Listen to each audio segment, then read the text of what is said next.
She says clearly she was going to need to find some steeper cliffs somewhere. And she was thinking about maybe driving up to Big Sur. Maybe there was a cliff there she could fall off of.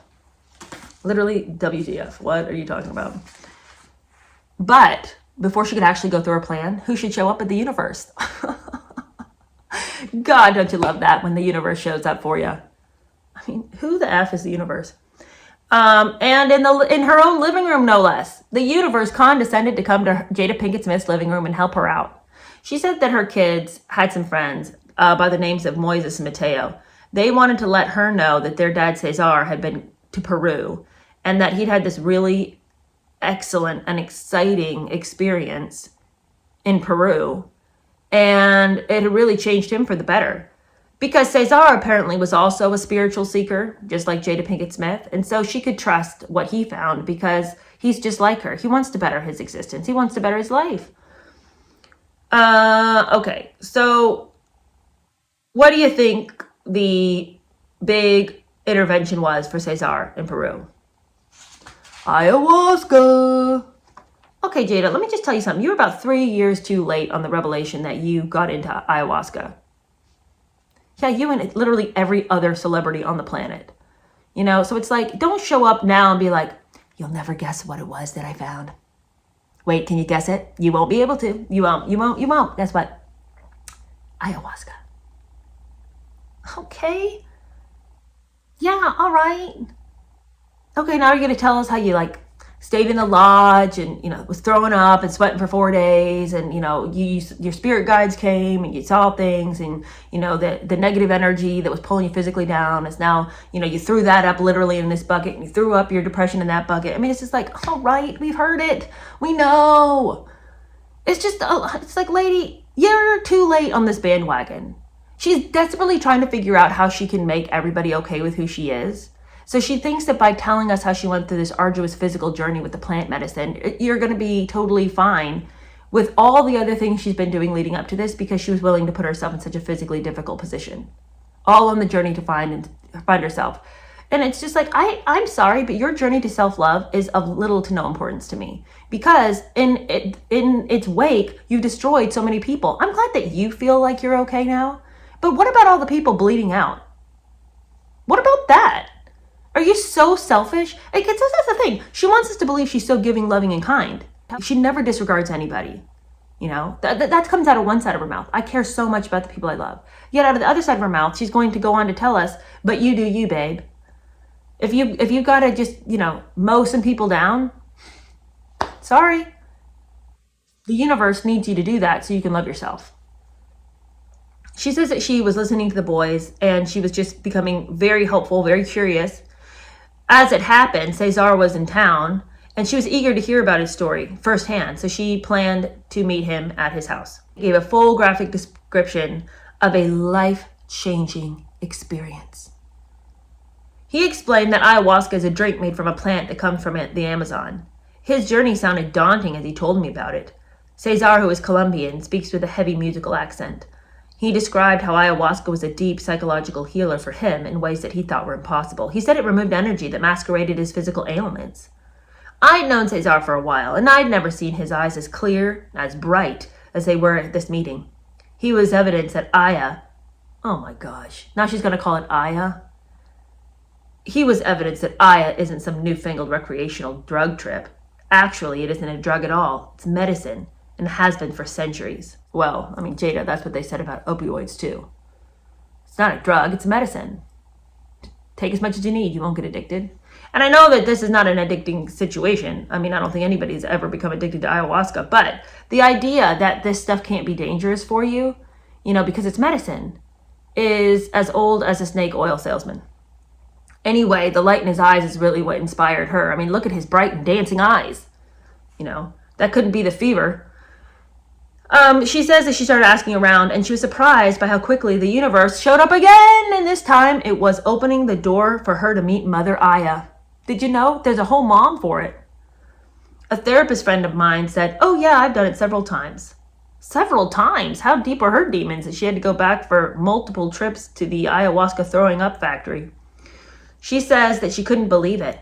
This is available right here in California, she said. I don't have to go to Peru.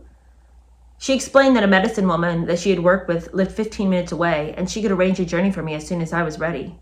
All right, let's just say something real quick. If you are so desperate that you think that you're about to drive your car off a cliff in an attempt to hide the fact that you're exiting life on purpose, I feel like you would not be like, well, nothing is working and I'm literally planning my escape route.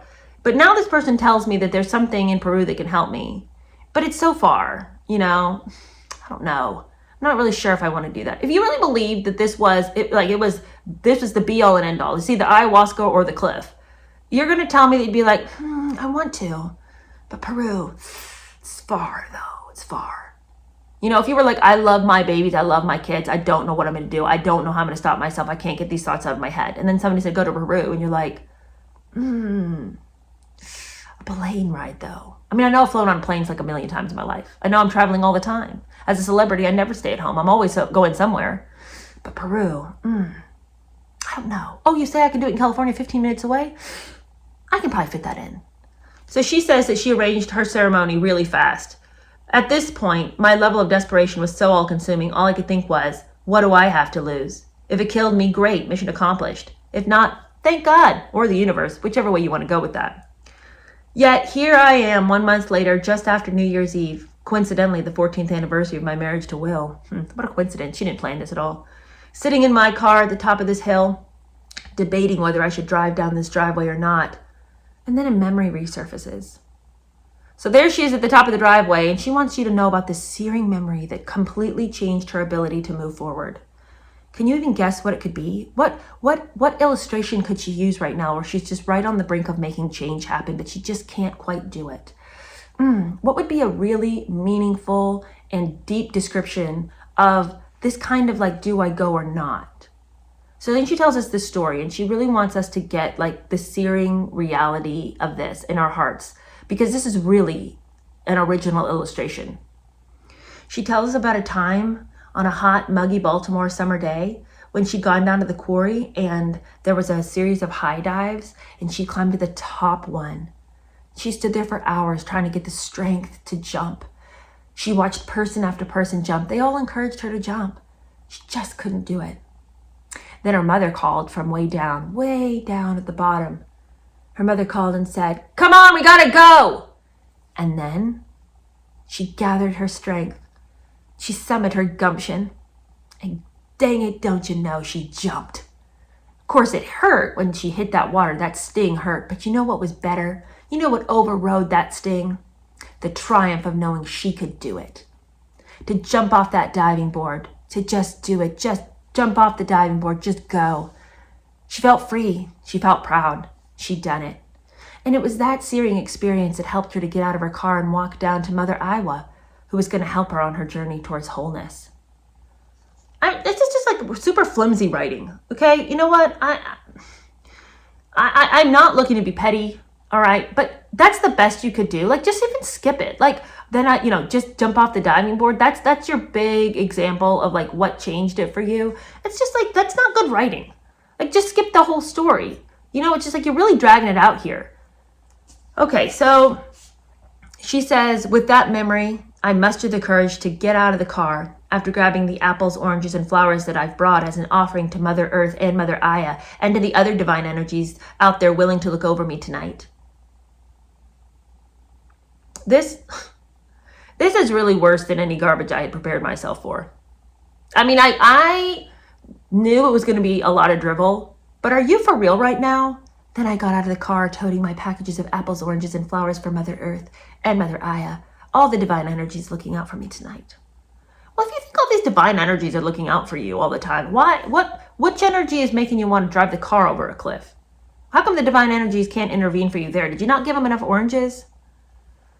Okay, so she's on her hands and knees at the top of the driveway praying. Please show me the truth I need to see, but please be gentle. Please, please show me that if there's something wrong with me, and show me how to heal it, and give me the courage to do so. Okay, I am never going to deride someone's desperate praying. Really, like, all sarcasm aside, my heart goes out for her, that if she was struggling so badly, and she's looking for a solution, if she's a genuine seeker, my heart goes out for her, right? But the thing is that who are you praying to, Jada? The universe? just sending out vibes and being like, help me. But who are you asking for help? I think that God honors the weakness of our heart. He honors the motivation of our soul. He sees us before we see him, of course. And I think that the fact that she's not driven her car over a cliff speaks to how much he loves her and how much he does not want that for her, But the thing is, she refuses to ascribe the help she's receiving to God Almighty. It's the universe. It's Mother Earth. It's Mother Aya. It's the divine energies. It's like, if you've tried everything, have you tried God? Like Jesus Christ, God, the Father, the Holy Spirit? Like, have you tried the Trinity yet? Because this is not, she says she's trying so many things. She's circling the same thing with different names, right? And my heart goes out to her that she's praying to some energy. How is the energy going to help? Okay, well, she gets back in the car. She takes a deep breath and she proceeds down the driveway, remembering Cesar's words. Once you go in, you can't change your mind. No matter how hard it might get, the only way out is the way through. She says, before I can tell you what transpired over the next 4 nights and about the even more perilous but magnificent adventure that was to begin there, I must go back to the beginning. One of the biggest lessons I've learned, which is the main reason I wrote this book, is how important it is to share our journeys to self-worth. Oh God, if everybody would just quit sharing their journey to self-worth and just do it and shut up about it already. She says that returning to the scene of the deepest betrayals of our heart, buried in our origin story, is a harrowing process. It's like crawling on our stomach through a jungle of thorns and roses. The drama. A lot of stories await us. In the words of Clarissa Pinkola Estes, whose Women Who Run with the Wolves has been a Bible to me since I was 19 years old, I am a well-written upon woman. Most of us are. Most of us as women, to one degree or another, don't recognize the insidious ways that we're made to feel unworthy. Give me strength. I cannot with this language. You allow people to write upon you. You allow people to tell you what your dignity and worth is, okay? So enough already of this, of all women just go through life and everyone's just trying to stomp their throat all day long. Not in the U.S., they're not. Maybe take a trip to the Middle East if you're not quite sure your worth as a woman. You were blessed to be born in the United States of America, where your worth and dignity is always on everybody's minds. And it's just so annoying. And it's so much like, how many times are you going to say the same trite things that we've all heard and we've all moved past? Your worth and dignity are intact in this country, okay? Nobody's out to get you. No one's trying to stomp your worth. Now, you might have had some individuals in your life that were unkind to you. Most likely you did. You live in a sinful world. You might have had some individuals that didn't treat you with respect. You may have dated some men that were jerks, okay? But that's your experience. That's your life. To just make this blanket statement about, as women, we're just fighting for our worth and dignity. Are we? Or are you putting yourself in relationships and with people who don't respect you as a human being? And are you treating people with respect so that they will then in return treat you with respect? You drag somebody out to a red table talk and expose them to the whole world, and then you say, I don't understand why he won't treat me with worth and dignity. I just embarrassed him to the world. It's like, are you treating people with worth and dignity? What about Will's worth? How about how he feels loved? For somebody who is so concerned about how victimized she's been by the world, she seems to have no care or concern about how she is processing relationships. What is she imprinting on people's hearts and souls? Now we come to a passage that is like so much utter trash, so much BS. I'm wondering if you guys can help me understand what I'm about to read. Read it a couple of times. Didn't get it. Let's collectively hold hands and try to get through this together. My belief is that every woman is worthy, a walking treasure, and deserves to live her life as the heroine of her own story. Okay, well, that's good. I should hope that you have that kind of idea about people, all right? I think we're both tracking on that statement. And then this is where we fall off the cliff. A woman has a right to her adventure, even if it means courting her shadows as guides to her brightest light. And she has a right to her pitfalls as well as her triumphs, and to the wisdom gained that leads to her self-actualization. When we as women have the courage to find keys to the treasure chest of ourselves, we find divine freedom, a freedom that is not whimsical. And with this, our lives are deliberately and unapologetically crafted by our own hands. What is she even talking about? We find a divine energy, a divine freedom, a freedom that is not whimsical. What the are you talking about? If you want to lead me down a road towards this enlightenment that you have, you're going to have to start using phrases that resonate with human beings. Okay? I don't know what that means. I don't know about a freedom that is not whimsical, but that is also a divine energy. I'm sorry, I didn't go to the goddess meeting. Could you just tell me what you mean? What are you talking about? And what is this about, a woman has a right to her adventures, even if it means courting her shadows as guides to her brightest light? That doesn't make any sense. What you're really saying is, on my way to the person who I want to be, I'm allowed to do some crazy, jacked up shit because it feels good. And if that's going to help me love myself better by doing the things that make me feel alive, so be it. And you're going to have to be okay with it because I'm trying to find my brightest light. I'm trying to find my brightest light, which is why I'm playing in the shadows. Does that make sense to you? Oh, it doesn't? Well, it made sense to me. So that's how it's going to have to be. She has a right to her pitfalls as well as her triumphs and to the wisdom gained that leads to her self-actualization. That is the most self-centered garbage statement I have ever read in my life. I have a right to my pitfalls. I have a right to destruction if it means that in the end I have reached self-actualization. And what even is self-actualization? You hear that term all the time.